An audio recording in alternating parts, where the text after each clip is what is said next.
क्या आपने कभी तसव्वुर किया है कि हमारी जमीन इस वक्त कैसी दिखाई देती होगी, जब न सड़कों का जाल बिछा था, न बुलंद व बाला इमारतें उफुक को छूती थीं, और न ही इंसानी तरक्की ने कुदरती मनाजिर को अपनी शक्ल दी थी। आज भी जमीन के कुछ दौर इफ्तादा इलाके ऐसे हैं जहां फितरत की हुक्मरानी मुकम्मल तौर पर कायम है। ऐसी जगहें जहां देवहिकल ग्लेशियर खामोशी से पहाड़ों को तराशते हैं, जहां शफ्फाफ दरिया अपना रास्ता बनाते हुए समंदर तक पहुंचते हैं, और जहां घुने जंगलात सदियों से अपनी असल हालत में मौजूद हैं। आज हम जमीन के इन्हीं हैरत अंगेज और दलक्ष जंगली इलाकों में से एक का सफर करने जा रहे हैं। पानी की सतह से बुलंद होती बर्फ की अजीम दीवारें अपने अंदर हजारों साल पुरानी दास्तानें समोए हुए हैं। ये ग्लेशियर महज मनजमद बर्फ के ढेर नहीं, बल्कि जमीन की तारीख के जिंदा रिकॉर्ड हैं।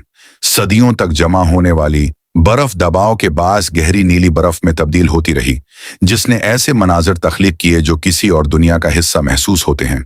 बर्फ के अंदर छुपी हुई नीलगों चमक फितरत की बेमिसाल कारीगरी का सबूत है।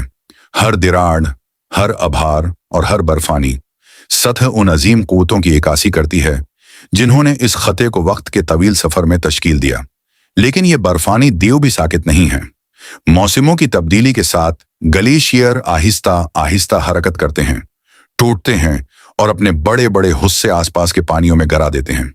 जो मंजर दूर से जामिद नजर आता है, दर हकीकत मुसलसल तब्दीली के अमल से गुजर रहा होता है। मगर इस वीरान और सर्द दुनिया की कहानी सिर्फ बर्फ तक महदूद नहीं। यहाँ जिंदगी अपनी भरपूर शक्ल में मौजूद है। उर्द गर्द के पानी बेशुमार आबी मखलूकात का घर हैं, जबकि सतह के नीचे पेचीदा माहौलियाती निज़ाम कायम हैं, जिनके तमाम अज्जा हजारों बरसों से एक दूसरे से जुड़े हुए हैं। फितरत का तवाजुन यहाँ हर समत दिखाई देता है। साहिली पानियों में बहने वाली ताकतूर लहरों से लेकर पानी में तैरते नन्हे जानदारों तक, हर मखलूक उस माहौल की सेहत और बका में अपना किरदार अदा करती है।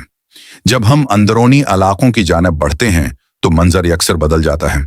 सरसब्ज जंगलात पहाड़ी ढलवानों को अपनी आगोश में लिए हुए हैं और बर्फानी मनाजिर के साथ एक दलक्ष तजाद पैदा करते हैं। ये बुलंद दरख्त बारिश के पानी को जज्ब करते हैं, जमीन को महफूज रखते हैं और बेशुमार जानवरों और परिंदों को पनाह फराहम करते हैं। वादियों के दरमियान छिपे हुए आबशार पहाड़ों से निकलने वाले ताज़ा पानी को समंदर तक पहुंचाते हैं। उनका मुसलसल बहाव हमें उन कुदरती चक्रों की याद दिलाता है जो पूरी दुनिया में जिंदगी को कायम रखते हैं। पानी के हर कतरे की अपनी एक मुनफरद दास्तान है। ये किसी बुलंद चोटी पर गिरने वाली बर्फ से शुरू हो सकती है, सदियों तक ग्लेशियर का हिस्सा बन सकती है, फिर पिघलकर एक नदी में शामिल हो जाती है, आबशार की सूरत गढ़ती है और आखिरकार समंदर में जा मिलती है।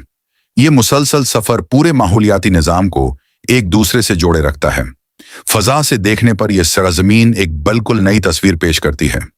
दरिया कदीम वादियों में बल खाते हुए बहते हैं, जंगलात दशवार गुजार इलाकों में फैले होते हैं, और साहिली पट्टियां कहीं छोटानों, कहीं सनसान खलीजों और कहीं खुले साहिलों की सूरत में नजर आती हैं, जिन्हें सदियों से हुआ और पानी ने तराशा है। यहाँ मौजूद चट्टानें भी अपनी खामोश कहानियां सुनाती हैं। लहरों और तूफानों का मुकाबला करते हुए ये कुदरती सतून नस्लों से कायम हैं। वो वक्त, पानी और हवा की बेरहम ताकत के खामोश गवाह हैं। उन मकामात को वाकई गैरमामूली बनाने वाली चीज सिर्फ उनकी खूबसूरती नहीं, ये हमें याद दिलाते हैं कि कुदरत की कुव्वतें कितनी अजीम हैं और हम उस तवील तारीख में कितने मुख्तसर लम्हे के मेहमान हैं।